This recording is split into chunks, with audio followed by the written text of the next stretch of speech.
Your ship's amazing, Shepard. I've never seen a drive core like this before. I can't believe you were able to fit it into a ship this small. I'm starting to understand why you humans have been so successful. I had no idea Alliance vessels were so advanced. The Normandy's a prototype, cutting-edge technology. A month ago, I was patching a makeshift fuel line into a converted tug ship in the flotilla. Now, I'm sitting on board one of the most advanced vessels in Citadel space. I have to thank you again for bringing me along. Traveling on a vessel like this is a dream come true for me.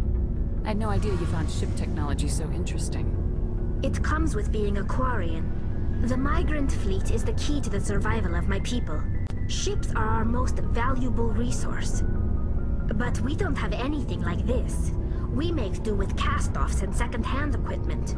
We just try to keep them running for as long as we can. Some of the fleet's larger vessels date all the way back to our original flight from the Geth. I can't believe your fleet's still using ships that are 3 centuries old. They're constantly being repaired, modified, and refitted. They aren't pretty, but they work. Mostly. We've tried to make ourselves as independent as possible on the flotilla, grow our own food, mine, and process our own fuel. But some things we just can't make on our own. A patch to maintain the hull integrity requires raw materials we just don't have. That's why our pilgrimages are so important. Tell me about your people. Our lives aren't easy. Resources are scarce, and we are constantly on the move. Everything we do must in some way contribute to the continuation of the migrant fleet. There are 17 million Quarians in the flotilla, and each of us relies on the others for survival. The bonds among my people are strong. Unfortunately, we have had to surrender many of the freedoms and civil liberties other species take for granted. What kind of freedoms? Well, it's illegal for parents to have more than one child. If our population grows too much, it would strain our resources to their breaking point. Of course, we also can't allow our numbers to become too few. If our population is in decline, the rule against single births is temporarily repealed. In extreme cases of population decline, incentives are even offered to encourage multiple births, though the Conclave hasn't had to take such measures in nearly a century. That's your government. The Conclave is our civilian branch of government. Each ship can elect a representative to serve on the Conclave and make decisions that affect the fleet as a whole. On matters that affect an individual ship, however, the captain has the final say. It's a tradition that dates back to the early days, when the fleet was governed by martial law. Fortunately, most captains nowadays are smart enough to have an elected council from their crew to give them advice and guidance. So the ultimate power rests with elected officials?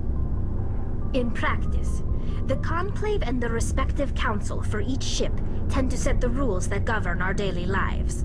But in theory, we are still under military jurisdiction. The 5 top-ranking military officials in the fleet serve on the Admiralty Board.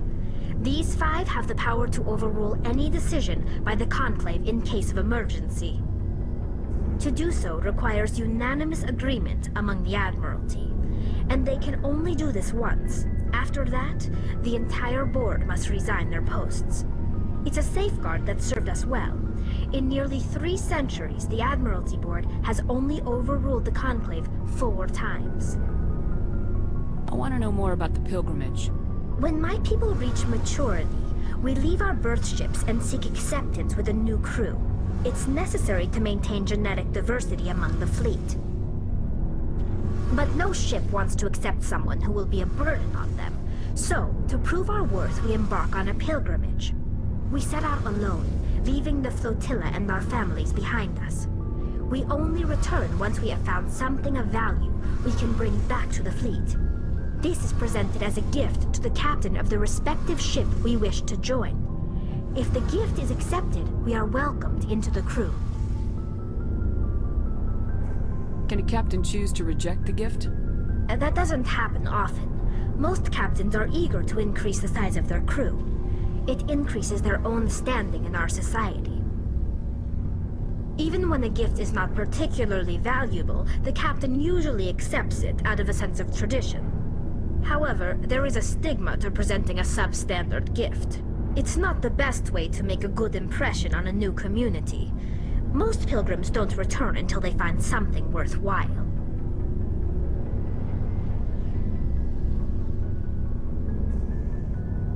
I can't believe they just send you off alone. It's not like they just cast us out. Before we leave, we are given lessons in how to survive outside the flotilla, and given gifts to help us on our journey. We also receive implants to fight off sickness and disease.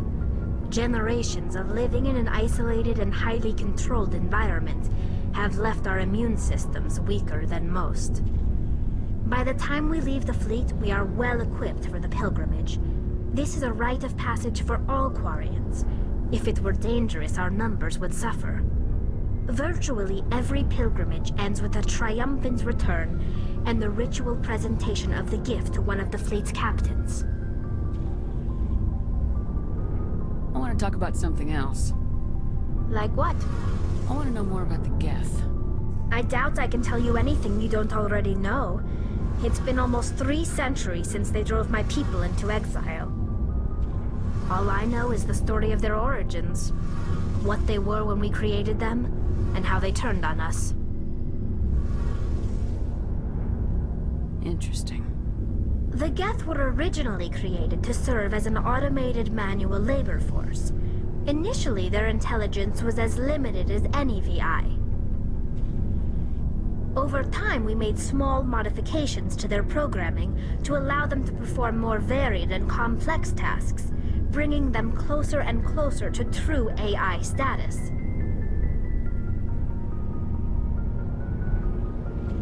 How come the Council didn't step in and stop you?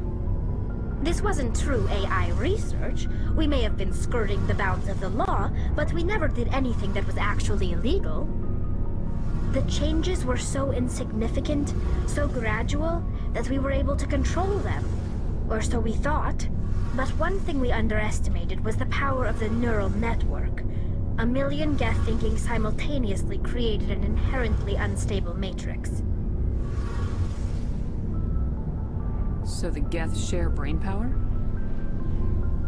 Many of the Geth's logic systems were designed to work in concert with other nearby Geth. Basically, the more of them you have in the group, the smarter they are.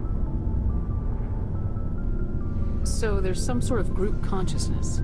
No, nothing like that. They cannot share sensory data or information. Their programming cannot handle that much simultaneous input. Each Geth maintains an individual awareness and identity. The neural network only operates on a process-based level. It's basically the synthetic equivalent of a subconscious. But when they're in close proximity, they can coordinate low-level functional processes, freeing up more capacity for original or independent thought. That doesn't make any sense. I'm probably oversimplifying. The Geth are incredibly advanced and complex creations. All you need to know is that they get smarter when they gather in large numbers. As we built more and more Geth, their effective intelligence became more sophisticated, more abstract. One day, a Geth began to ask its Quarian overseer questions about the nature of its existence. Am I alive? Why am I here? What is my purpose? As you can imagine, this caused a near panic among my people. I don't see what's so bad about those questions. The Geth were created to engage in mundane, repetitive, or dangerous manual labor. That's fine for machines, but it won't satisfy a sentient being for long. The Geth were showing signs of rudimentary self-awareness and independent thought. If the Geth were intelligent, then we were essentially using them as slaves. It was inevitable the newly sentient Geth would rebel against their situation. We knew they would rise up against us, so we acted first. A general order went out across all Quarian-controlled systems to permanently deactivate all Geth. The Geth responded to this order violently. Hey, you can't blame them for fighting for their survival. We had no other choice.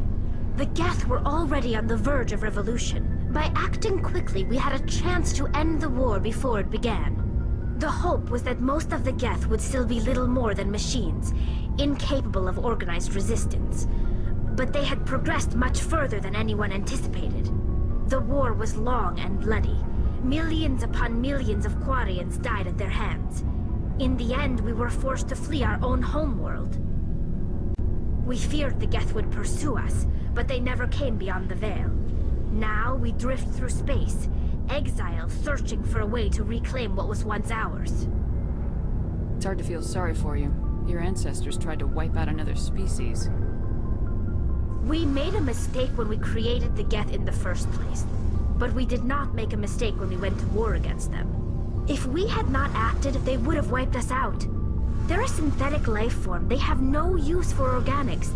None. Why do you think they cut themselves off from the rest of the galaxy? Why do you think they've killed every organic being who's ever tried to contact them?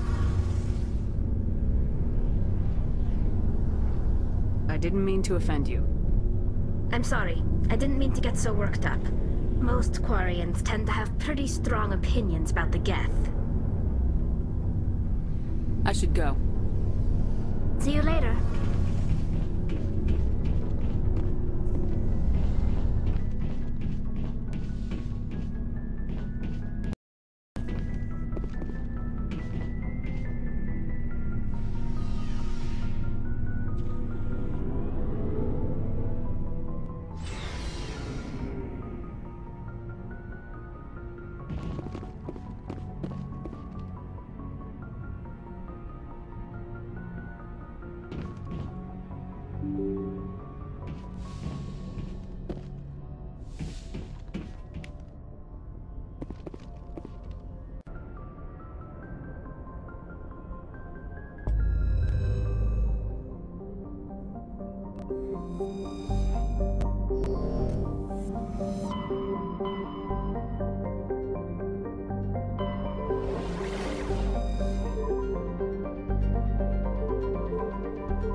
Commander, urgent message from Alliance Command coming in.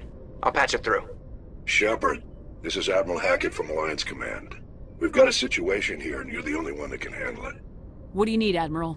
There's an Alliance training ground where we test weapons and technology in live fire simulations. One of the VIs we use to simulate enemy tactics in the drills is no longer responding to our override commands. It's gone rogue. Are you telling me this computer is thinking on its own? We're not stupid, Shepard. This is a virtual intelligence, not a true AI. It's not self-aware, and it can't access any external systems. We didn't do anything illegal here. Virtual intelligence support is critical to our military success. VIs process thousands of status reports and react in nanoseconds. No human can do that. We need you to fight your way through the training ground of the VI core and manually disable it. Can't you disable it remotely? Our fail-safes aren't responding. The VI operates on a closed network. It can't affect any external systems, but we don't have any direct access to its processes. We could bomb it from orbit, but the damage to the facility would be catastrophic. We'd prefer to have someone shut down the core. Someone like you. I know Spectres answer the Council, but you're still human. You're still part of the Alliance military, and right now we need you. The VI controls all the facility's weapons, drones, and automated defenses. You're the only one that can pull this off, Shepard. Good luck.